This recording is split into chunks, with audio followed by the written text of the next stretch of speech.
Joining me now is Newsweek's senior editor-at-large and Article 3 Project senior counsel Josh Hammer. Josh, this is an enormous scandal. The Democrats working with Epstein, a known sex offender, to get Donald Trump. Yeah, Rita, everything that you need to know about the story is based on the relevant timeline, which is that Democrats had some mild Mm. success in the off-year elections about 2 weeks ago at this point in New York City, New Jersey, and Virginia. And then inexplicably, but on the other hand, I guess entirely predictably, they caved on the shutdown fight. Like they totally caved. I mean, Chuck Schumer epically capitulated there. It's the irony of all ironies. He was fighting the shutdown fight to try to forestall an AOC primary challenge in his New York Senate race in 3 years. Now the left is all angry at him. So in order to try to get the momentum back in their favor, in order to try to divert attention from the victorious Republicans and to try to bring the spotlight back to how Democrats are allegedly doing something, fill in the blank there, mysteriously these 20,000 emails magically appear. Look, Rita, my humble opinion is that the Epstein story ranks probably somewhere between the 40th and 50th most important story to the American people. I think the fact that Democrats are resorting to this, frankly, reeks of desperation. It's not just hypocrisy and desperation, though. It is, frankly, just astounding that anyone would take them at their word. To be clear, there were horrific, detestable, loathsome, some of the worst crimes that you can even imagine occurred in this horrific case, roughly 2 decades or so, give or take. There, everyone wants justice for the victims. But it's hard to take these same Democrats seriously, Rita, when we know that there was one particular president who was much closer to Jeffrey Epstein than Donald Trump, who, by the way, kicked Jeffrey Epstein out of Mar-a-Lago, as White House Press Secretary Caroline Leavitt was quick to note this past week. And that Democrat president was very chummy with Jeffrey Epstein. The noted Democrat donor was Bill Clinton. Funny you should ask. I don't see Ro Khanna or any of these other House Democratic leaders, Hakeem Jeffries. None of them are talking about Bill Clinton's various trips on the so-called Lolita Express, Jeffrey Epstein's private plane. Why is that? I think the American people see through this, Rita. They see this as a nakedly political stunt there. Donald Trump, yes, he knew Jeffrey Epstein. Guess what? So did a lot of people. A lot of very powerful, very prominent people knew Jeffrey Epstein. The fact that he was corresponding with him, frankly, means absolutely nothing whatsoever in my judgment there. This is a pure political stunt. The American people are going to see right through it, I think. Well, just finally on the Democrats' links with Jeffrey Epstein, the New York Post has reported that Epstein was feeding questions to Stacey Plaskett during a 2019 congressional hearing, giving her real-time help on how to damage President Donald Trump. And there are also reports that Epstein was in meetings with Obama White House counsel Catherine Rumler. Tell me about that connection. What's that about? Well, it's actually potentially even worse than that. So there was one of the there are 20,000 emails, so there's a lot that comes up there. But there was actually a potentially even more interesting email than this that I saw involving Barack Obama. That's why I thought of it. And this email has to do. I'm trying to remember which election cycle it was. I think it was the 2016 election cycle. And there was an email from Epstein talking about how Barack. Now he misspelled that there were two R's, not one. So it was misspelled in the email. But there was an email from Jeffrey Epstein talking about how Barack is coming over for dinner tonight. And if you actually look on the timestamp, I think this was in late October, November. It was around the precipice of the 2016 election. If memory serves, Barack Obama was on the campaign trail campaigning for then candidate Hillary Clinton. Well, guess where he was at that time, at the same time that Jeffrey Epstein sent that email? Oh, yeah, he was in South Florida. He was campaigning in South Florida at the same time that Jeffrey Epstein was talking about having someone named Barack over to his house for dinner in Palm Beach. I wonder who that could be, right? So, I mean, Bill Clinton is one thing. We've known about these Bill Clinton ties to Jeffrey Epstein for years, but I think that the curious onlooker might, if the curious onlooker here is not hypocritical, unlike Hakeem Jeffries and Ro Khanna, if the curious onlooker is actually intellectually honest, I think one might be inclined to ask, what did Barack Obama know and when did Barack Obama know? Of course, it could be an entirely different Barack with two R's, so we'll wait and see. Now, Donald Trump has said he will be pursuing legal action against the BBC after they deceptively edited his January 6th speech. Trump has already secured multiple 8-figure settlements over the past year from media outlets, from ABC, American ABC and CBS, as well as major social media platforms, Josh, X, Meta, which has Facebook and Instagram, and also YouTube.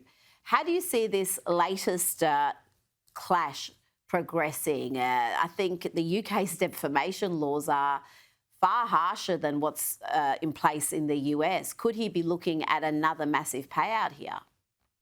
Yeah, you took the words out of my mouth. In the UK, defamation law is extremely strict. Actually, Rita, I know this very much firsthand because during some of the riots in the UK just over a year ago, there was a horrific murder of young English children at a dance studio from a Rwandan, if memory serves there, and there were all these riots, then counter riots there.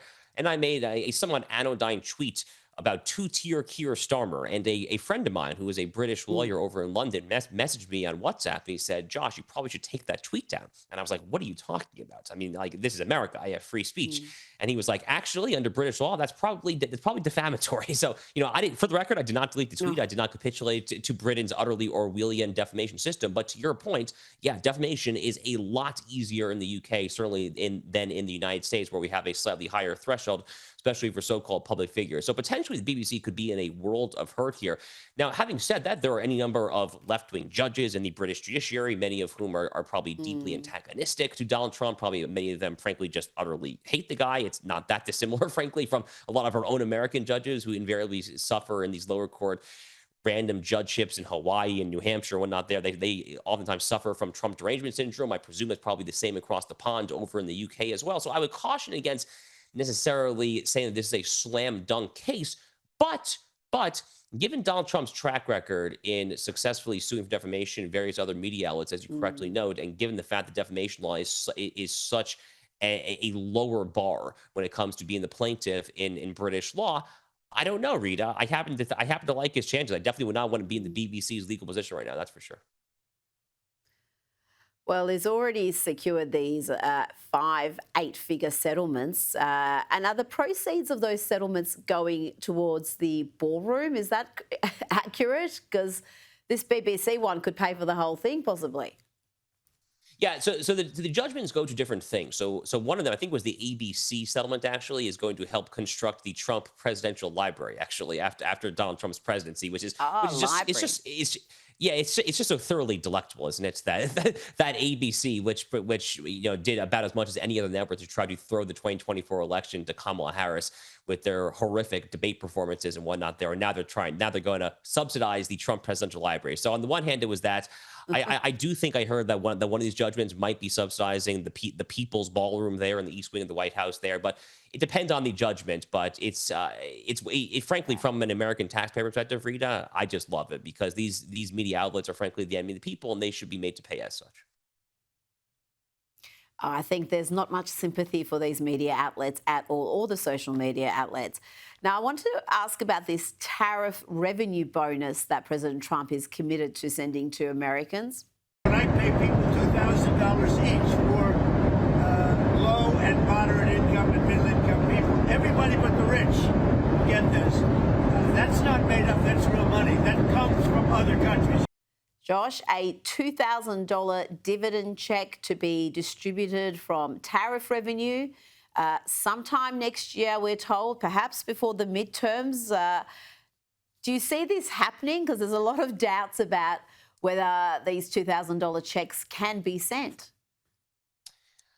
If I had to guess, I would guess probably not, to be honest with you. This would probably require an act of Congress. I think this would be very legally dicey to try to do via executive order. I think the even more compelling reason why I would throw some skepticism as to whether or not this will happen is because based on what the American people tell pollsters, including those off-year elections 2 weeks ago in New York City, New Jersey, and Virginia, Rita, the issues that they still care most about are pertain to inflation, cost of living, affordability, things like that. And if there's one thing that we know from Joe Biden's spending bonanza and the various checks in the mail during COVID, it's that these things over the course of a year or 2, 3 years at the most can tend to exacerbate inflationary fears. And if this administration is sympathetic to listening to the American people when it comes to their cost of living concerns this is the kind of thing that might sound good in theory. I mean, who doesn't want to receive a $2,000 check in the mail? I mean, heck, sign me up. That sounds great.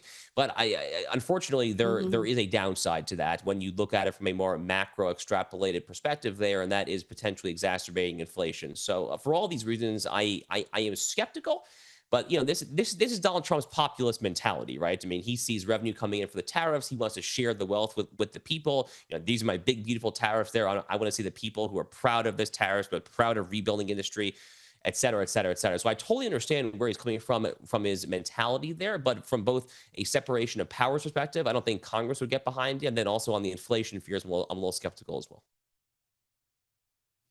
Well, I'm not so sure about that. I'm not just doubting your judgment that perhaps this can't be done and the process it has to go through, but I reckon people would be absolutely overjoyed about getting a $2,000 check, and they're not going to worry too much about how inflationary it may be down the track. I think you are underestimating how much people love free things, and $2,000, and particularly because it's coming essentially from foreign nations. If it is actually coming from tariff revenue, the symbolism there, I think, is pretty good. Now, before you go, there's already trouble among New York City Mayor-elect Zoran Mamdani's transition team, with Hassan Chaudhary, who's reportedly the political director for the transition committee. It's been revealed he's been posting hate against Jews and Israel and even questioning gay rights. Now, these social media posts are from around 10 years ago, but they're pretty ugly. He used the word Jew as a slur. He praised former Iranian President Mahmoud Ahmadinejad, who infamously said Israel is a cancer which will be eliminated soon. I think we're seeing now this conflict coming to fruition between Mamdani's very woke supporter base and some of the Islamist supporter base. Yeah, Rita, I mean, this has to be the least surprising political development of my entire lifetime, right? I mean, that is Zohar Mamdani, someone who struggled to condemn Hamas, someone who struggled to condemn the inherently genocidal phrase of "from the river to the sea, Palestine shall be free," someone who was accusing Israel of genocide before the tanks even started rolling into Gaza, like literally on like October 8th or October 9th, 2023, something absolutely crazy like that. I mean, obviously, he's going to surround himself with people who think and talk like this. This is totally surprising. I think the more interesting thing to me is, as the New York Post reported in the headline that we just saw, this guy was not just bashing Jews; he was also bashing gay rights. That is interesting, right? Because that is one of the major planks of the current American left when it comes to LGBT, very much including transgenderism. But this actually gets to a broader point, Rita, that I've been making for many years now, which is that this whole absurd woke intersectional identity politics coalition, this notion of a coalition of aggrieved interests, as I call it there, it's inherently self-contradictory. If you're going to have someone who is sympathetic to radical Islam and Islamism or Sharia law, you're by definition not going to have someone who is sympathetic to feminism or LGBT rights there. Think about Linda Sarsour. I mean, she was the head of the Women's March back in 2017, the very early days of Trump administration. She also was a Sharia law apologist. I mean, square that circle for me. With same thing with this guy, the Mamdani advisor. I mean, square this circle for me where you're calling yourself a quote unquote progressive champion. It literally just does not add up, and it all kind of underscores the intellectual dissonance and frankly just the intellectual vapidity and stupidity that is the modern American left. And Linda Sarsour is on the scene. I thought she had disappeared, but it seems like she's been working behind the scenes, helping Zoran Mamdani and others get elected. So, yeah, she's still a force to be reckoned with, unfortunately, for America. Josh Hammer, thank you so much for your time tonight.